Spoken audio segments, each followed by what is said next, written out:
FAPESP, Fundação de Amparo à Pesquisa do Estado de São Paulo, apresenta.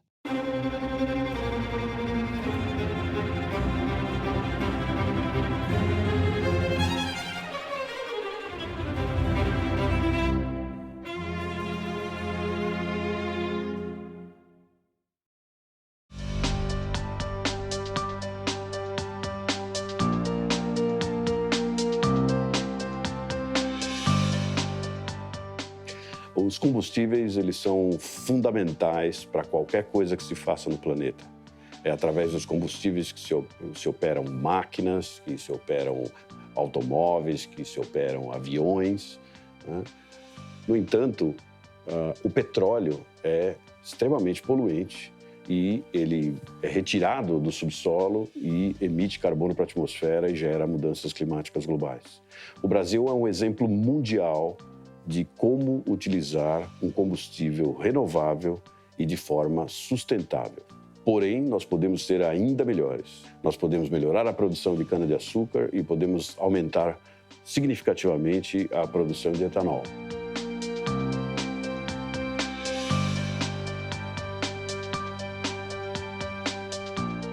A gente está operando esse posto aqui já faz 28 anos. Começamos praticamente do zero e a gente está aqui até hoje cada vez melhor.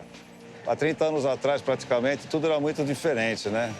A rua aqui tinha outro sentido, o trânsito era menor, né? A posição do posto, a disposição das bombas, foi tudo sendo reformado e adequado com a evolução, né? E o aumento do movimento e do tráfego que tinha aqui na frente, né? Então, a gente foi mudando, foram 28 anos que todo dia muda alguma coisa. O mundo está cada vez mais dinâmico e aqui também. Entrou combustível novo, o etanol, o diesel, o biodiesel, o S10 e todas essas coisas. Foi mudando bastante. O INCT do bioetanol foi fundado em 2008, com 33 laboratórios em 6 estados da União, com um foco no etanol de segunda geração, ou seja, o etanol que é produzido a partir do bagaço e da palha, né, que pode aumentar em 40% a produção de etanol no Brasil. O Brasil fez um trabalho magnífico durante décadas, desenvolvendo a produção de etanol, não somente para o uso do etanol na indústria, mas também como combustível. O Brasil foi o primeiro país do mundo a utilizar a cana-de-açúcar não somente para a produção do açúcar, né? Isso vem lá da época do descobrimento, na realidade, mas além da produção de açúcar, o Brasil foi o país que desenvolveu uma forma totalmente nova de fazer etanol em larga escala. E, paralelamente, o que o Brasil fez também foi adaptar os motores dos carros, na década de 70, adaptou os motores dos carros e criou os famosos carros a etanol. E esses carros a etanol, no começo, eles eram somente a etanol. Depois, nós fizemos também os carros que hoje estão nas ruas, que são os carros chamados flex. O problema é que a quantidade de etanol que nós fazemos, ela não é suficiente para suprir se nós quisermos usar etanol em toda a frota brasileira e ainda quisermos exportar para os outros países.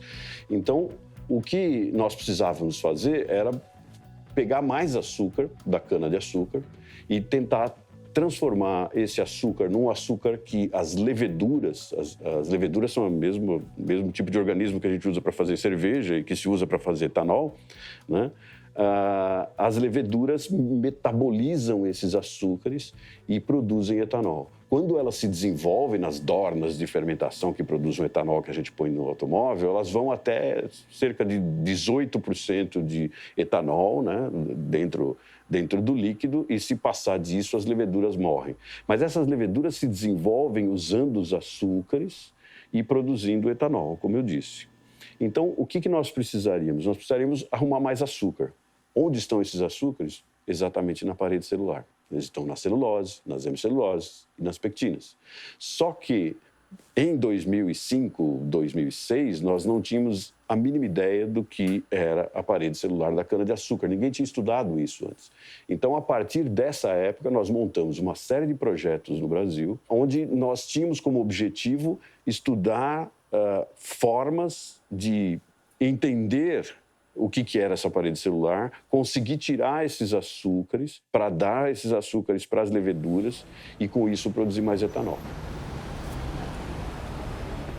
Que, assim, a gente vende em média 500 mil litros de combustíveis por mês, né? Sendo que o diesel representa 40% do volume e a gasolina e o etanol dividem os 60%.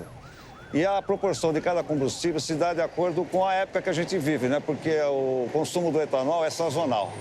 Quando está na safra, o preço baixa e aí a venda do etanol aumenta e diminui a da gasolina, que um substitui o outro, né? E quando o preço do etanol sobe muito, cai a venda do etanol e sobe a venda da gasolina, porque aí vai estar a gasolina com o preço melhor. Por exemplo, o etanol, para valer a pena, ele tem que estar custando no máximo 70% do preço da gasolina, né? E todo mundo faz essa conta direto, entendeu? Assim, porque a gente chega num ponto, por exemplo, agora esse mês estava R$ 2,99 o etanol, R$ 4,19 a gasolina, que era o ponto de corte. A partir desse momento, ou você vai mais para a gasolina ou você vai mais para o etanol. A sustentabilidade da cana, ela é muito ampla, porque nós não precisamos produzir somente etanol e somente açúcar. Nós podemos produzir uma biorrefinaria inteira, que é comparável às refinarias de petróleo. Nós podemos produzir plásticos, nós podemos produzir compostos para vários setores da indústria. São vários os setores que podem ser beneficiados com essas descobertas que nós fizemos. Obviamente, o primeiro deles é o setor de biocombustíveis, né? Na cana, nós podemos produzir mais bioetanol, mas também podemos usar a biologia sintética até para produzir diesel, para produzir plásticos, para mudar o metabolismo da cana e produzir novos materiais. Uma outra parte importante de todo esse processo que nós descobrimos é o seguinte, que dentre esses polímeros que nós temos, por exemplo, a celulose, ela pode ser usada para fazer papel. E nós já estamos trabalhando com empresas para fazer produção de papel a partir daquela palha que fica lá no campo. Existem vários outros polímeros que podem ser usados de forma diferente. Um exemplo é um polímero que nós chamamos de beta-glucano, que é um potente antidiabético. Nós já fizemos testes anteriormente e quando a gente injeta esse polímero em ratos, a gente diminui drasticamente o efeito do diabetes. Esse mesmo polímero, além de ser usado para o diabetes, ele pode ser usado também, ele e outros que nós temos na cana, em cosméticos, por exemplo, para produzir cremes que tiram as micro-rugas. Esses são apenas alguns dos biomateriais possíveis de nós obtermos a partir da cana-de-açúcar. Nesse momento, nós estamos usando todo esse conhecimento em conjunto, tanto para a produção do etanol de segunda geração, como para melhorar o desempenho da cana no campo. O etanol, ele não é poluente, né? Além do que é um recurso renovável e sustentável também, né? Então, por exemplo, quando você faz a colheita da cana, a moagem, o bagaço da cana é usado hoje, estava sendo usado para aquecer a caldeira que faz a destilação, né? E agora ainda está sendo, o novo método está sendo usado, o bagaço, para se reaproveitar e se retirar ainda um pouco mais de etanol do rejeito lá da cana. O milho americano também produz álcool, só que ele tem um custo maior. Lá o litro do etanol lá, ele custa R$ 1,10, aqui custa 90 centavos. Sendo que ainda tem um problema. Lá, o hectare plantado de milho produz 2.500 litros de etanol. O nosso hoje já produz 9.000, o mesmo hectare, né? O avanço que nós estamos tendo na cana-de-açúcar é realmente muito grande. Nós avançamos tanto nesse processo que nós acabamos descobrindo que as paredes celulares, não só da cana, como de todas as plantas, e também dos animais e as nossas próprias paredes celulares, ou as matrizes extracelulares, possuem um código muito parecido com o DNA, na realidade. E que o que nós precisamos fazer, na realidade, é quebrar esse código. E é esse o principal objetivo que nós temos nesse momento, é a quebra do código da parede celular para conseguirmos desmontar essa parede com a maior eficiência possível.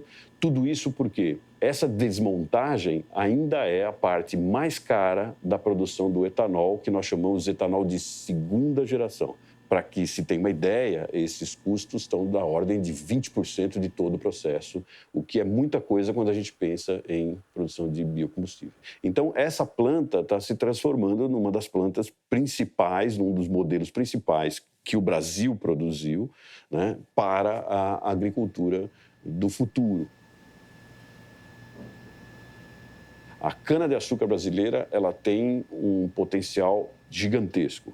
Se nós plantarmos cana no Brasil, sem avançar em qualquer bioma preservado e sem avançar em qualquer região de produção de comida que nós vamos usar até 2045, ainda assim nós teríamos como substituir 6% da gasolina mundial e diminuir em 14% as emissões de carbono em relação a 2014. Então, o potencial que o Brasil tem, que a cana-de-açúcar tem em vários aspectos, não somente na produção de bioenergia, mas também na produção de biomateriais e na parte de desenvolvimento de agricultura, é simplesmente enorme.